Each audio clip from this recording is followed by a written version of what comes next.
मानस का पाठ करते हैं, अर्थ करते, सब लोग घर के लोग सुनते हैं।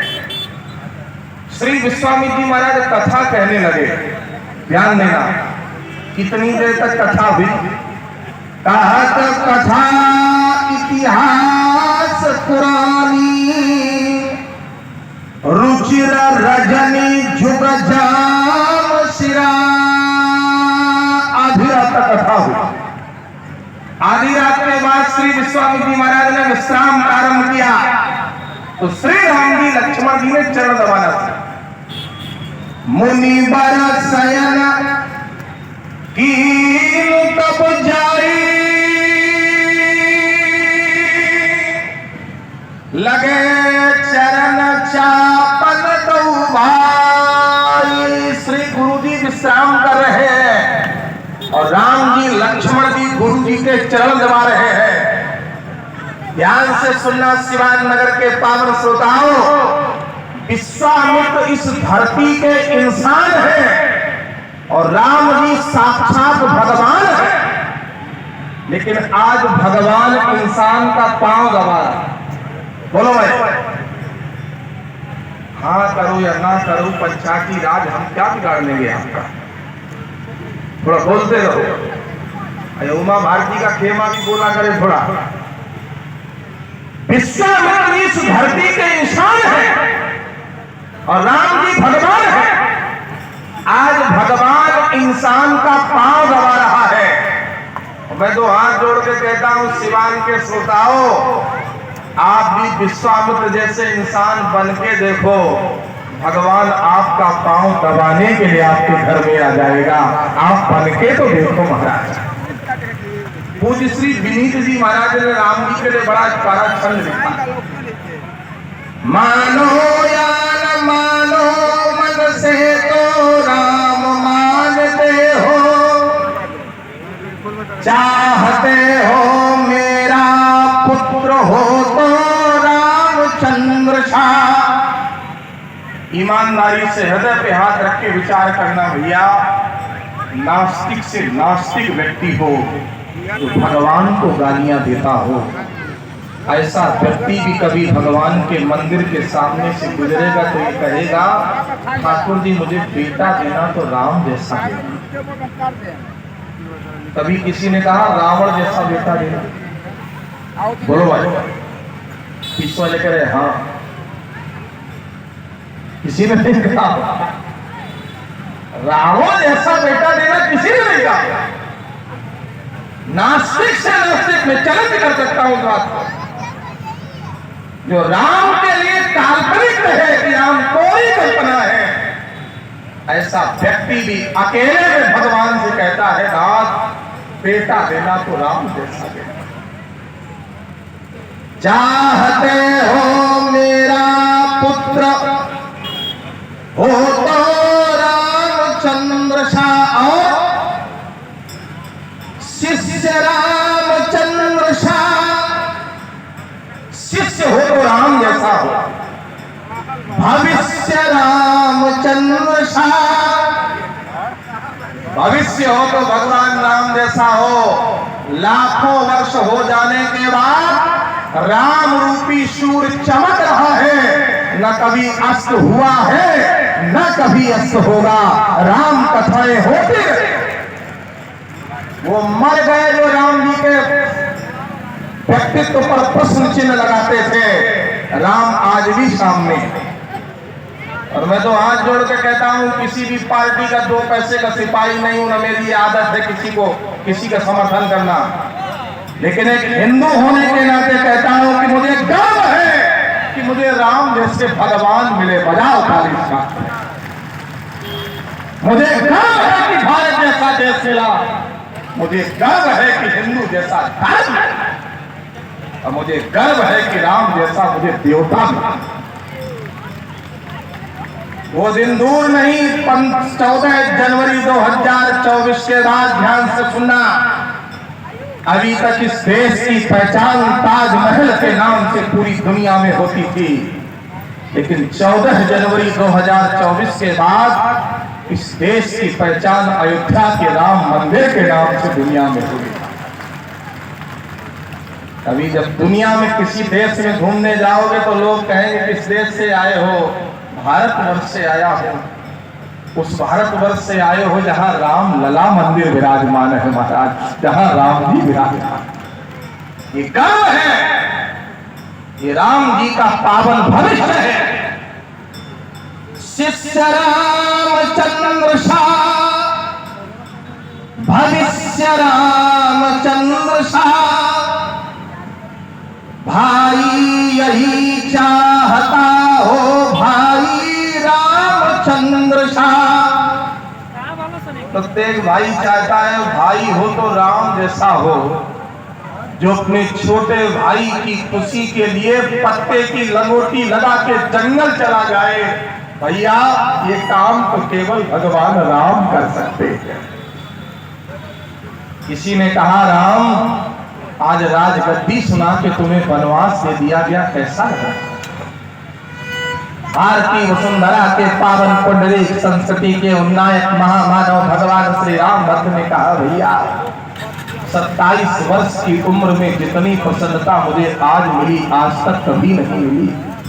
क्यों प्रसन्न हो? राज सिंहासन का समाचार सुना के वनवास दे दिया गया, खुशी किस बात की है? राम जी ने भरे हुए गले से प्रसन्नता से कहा हम 4 भाई हैं, मैं भाइयों में सबसे बड़ा हूँ, भरत मुझसे छोटा है। अगर मैं राजा बन जाता, पद मिल जाता तो और बड़ा हो जाता, भरत छोटा ही रहता। लेकिन मेरी जगह अगर मेरा भैया भरत राजा बन रहा है तो मैं भाइयों में बड़ा हूँ, भरत राजा बनने के बाद बड़ा हो जाएगा, मैं और भरत दोनों बराबरी में हो जाएंगे, हम लोगों के बीच की दूरियां। दूसरी बात राम जी ने कहा अगर मैं राजा बनता लोग पूछते राम जी आपका परिचय क्या है? मैं ये कहता मैं अयोध्या का राजा। बेटा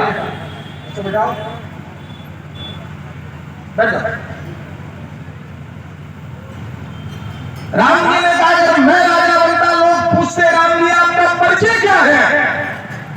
मैं कहता मैं अयोध्या का राजा हूं।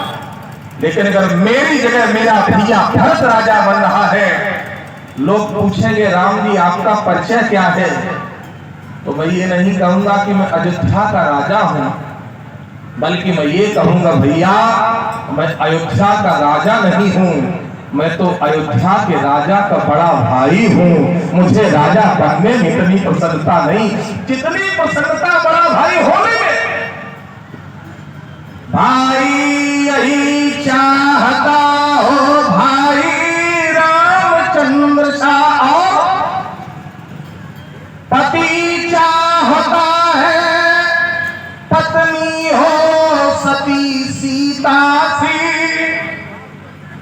प्रत्येक पति चाहता है पत्नी मिले तो सीता जैसी मिले, स्वयं चाहे खरदूषण हो, बुरा समझना, स्वयं खरदूषण बना रहे लेकिन पत्नी मिले तो सीता जैसी। मैं तो हाथ जोड़ के कहता हूं दुनिया के किसी भी धर्म के मानने वाले लोग हों, मैं चैलेंज करके कह रहा हूं इस पवित्र पावन प्रांगण से कि चरित्र के मामले में तुम्हें राम जैसा कोई दूसरा नहीं मिलेगा। पति चाहता है पत्नी हो सती सीता सी। भगवान श्री राम जी के विवाह के समय जिस समय विदाई होने लगी तो श्री वशिष्ठ जी महाराज ने अपना कमंडल भगवती जानकी जी के सामने फैला दिया। ध्यान से सुनना, इदम नवीनम नया भाव सुना रहा हूं आपको।